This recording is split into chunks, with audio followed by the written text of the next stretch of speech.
En la mente de la mayoría de las personas, un niño representa inocencia, juegos y tranquilidad. Pero a lo largo de la historia han existido casos tan oscuros que parecen imposibles de creer. Casos donde menores de edad cometieron actos que dejaron a familias, ciudades enteras e incluso al mundo entero en shock. Hoy vamos a hablar de 3 historias reales que siguen siendo recordadas por lo perturbadoras que fueron, la de Jesse Pomeroy, Elise Bustamante y John Venables junto a Robert Thompson. 3 casos muy distintos, pero con algo en común: nadie podía creer que detrás de esos rostros hubiera algo tan oscuro. Prepárate, porque estos son 3 de los casos de niños asesinos más impactantes de la historia. ¿Me creerías si te digo que un niño es capaz de quitarle la vida a sus amigos? Este es el caso de Jesse Pomeroy. Transcurría la década de 1870 en la ciudad de Boston, la cual vivía hundida en miedo. Esto debido a que varios niños comenzaron a aparecer brutalmente golpeados y torturados en lugares abandonados. Las sospechas apuntaba a un adulto extremadamente violento, pero la verdad resultó mucho más perturbadora. El culpable era nada más y nada menos que un niño de apenas 12 años llamado Jesse Pomeroy. Jesse tenía un aspecto que muchos recordaban fácilmente, ya que uno de sus ojos estaba completamente blanco debido a una enfermedad, lo que le daba una mirada inquietante y temible. Sin embargo, eso no llega a ser lo peor.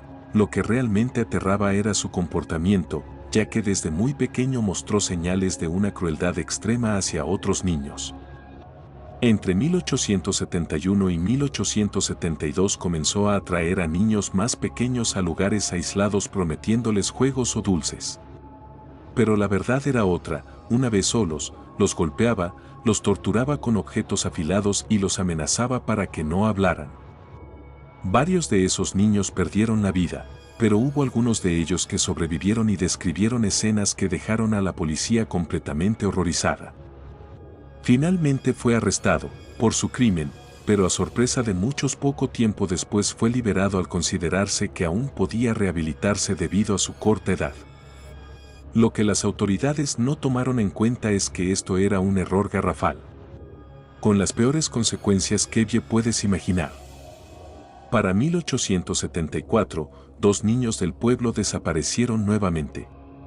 Uno de ellos era una niña llamada Katie Curran, a la que un tiempo después fue encontrada sin vida en sótano de un edificio. Su cuerpo fue encontrado brutalmente mutilado y agredido. El caso llamó la atención de las autoridades, lo cual llevó nuevamente a Jesse como el culpable. Cuando fue capturado, el país entero quedó impactado. Un niño había cometido asesinatos con una frialdad que parecía imposible para su edad. Finalmente fue condenado a cadena perpetua, pasando el resto de su vida en prisión, hasta su muerte. El caso de Jesse Pomeroy sigue siendo uno de los primeros y más perturbadores ejemplos de un asesino serial infantil en la historia de Estados Unidos. Imagina que tu hija acabe con la vida de alguien solo por curiosidad. En 2009, un pequeño pueblo del estado de Missouri en Estados Unidos quedó paralizado por un crimen que nadie esperaba. La responsable era una adolescente de 15 años llamada Elise Bustamante. Su víctima fue una niña de tan solo 9 años llamada Elizabeth Olden. Todo ocurrió en un vecindario aparentemente tranquilo. Elizabeth había salido a jugar cerca de su casa cuando Elise la llamó para que fuera al bosque cercano. La niña confiaba en ella porque vivían relativamente cerca. Pero lo que Elizabeth no sabía era que Elise ya había preparado todo. La adolescente había cavado previamente una tumba en el bosque. Según los investigadores, lo hizo días antes del crimen. Cuando la pequeña llegó al lugar, Elise la atacó brutalmente y terminó con su vida. Después enterró el cuerpo en el hoyo que había preparado. Lo más perturbador ocurrió después. Ese mismo día, Elise escribió en su diario una frase que dejó al mundo en shock. Hoy fue increíble. Me sentí como si estuviera viviendo en una película. Cuando la policía comenzó a investigar la desaparición de Elizabeth, las pistas llevaron rápidamente a Elise. Durante el interrogatorio confesó el crimen.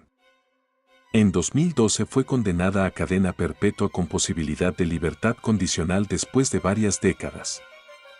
El caso causó un enorme impacto porque mostró algo profundamente inquietante: una adolescente había planeado un asesinato simplemente por curiosidad y por experimentar lo que se sentía matar.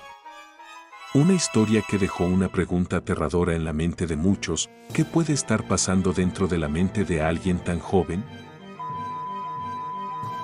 ¿Te has preguntado qué es lo que pasa en la mente de un niño? Quédate, que la respuesta es más perturbadora de lo que puedes imaginar. En 1993, Inglaterra volvió a enfrentarse a una historia que parecía sacada de una pesadilla. Dos niños de apenas 10 años, John Venables y Robert Thompson, cometieron uno de los crímenes más impactantes y perturbadores del siglo. Su víctima fue un pequeño de 2 años llamado James Bulger. Todo comenzó en un centro comercial en Liverpool. James caminaba con su madre cuando, en un momento de distracción, los dos niños lo tomaron de la mano y lo sacaron del lugar. Las cámaras de seguridad captaron la escena. Parecía que simplemente ayudaban al pequeño a caminar. Pero la verdad era distinta, ya que nadie imaginaba lo que realmente estaba a punto de pasar. Durante varias horas, Venables y Thompson llevaron al niño por diferentes calles y zonas alejadas del centro. En ese tiempo, lo golpearon, lo torturaron y finalmente lo asesinaron cerca de unas vías del tren. El nivel de violencia fue tan extremo que incluso los investigadores quedaron profundamente impactados por la brutalidad del crimen. Las autoridades estaban desconcertadas por buscar un culpable. Sin embargo, cuando la policía descubrió que los responsables eran dos niños, la noticia sacudió a todo el mundo y recorrió la voz de cada persona. Nadie podía comprender cómo menores tan jóvenes podían cometer un acto tan cruel. El juicio fue histórico. Ambos fueron declarados culpables y condenados a prisión, convirtiéndose en los asesinos más jóvenes en ser juzgados en la historia moderna del Reino Unido. Este caso sigue siendo uno de los más perturbadores jamás registrados, no solo por la tragedia de la víctima, sino por la inquietante pregunta que dejó en la mente de millones de personas. ¿Cómo es posible que niños tan pequeños puedan llegar a cometer un acto tan monstruoso? Si te ha gustado este caso, te invito a dejarme un corazón y a seguirme para nuevos casos. Déjame tu opinión en los comentarios, te estaré leyendo.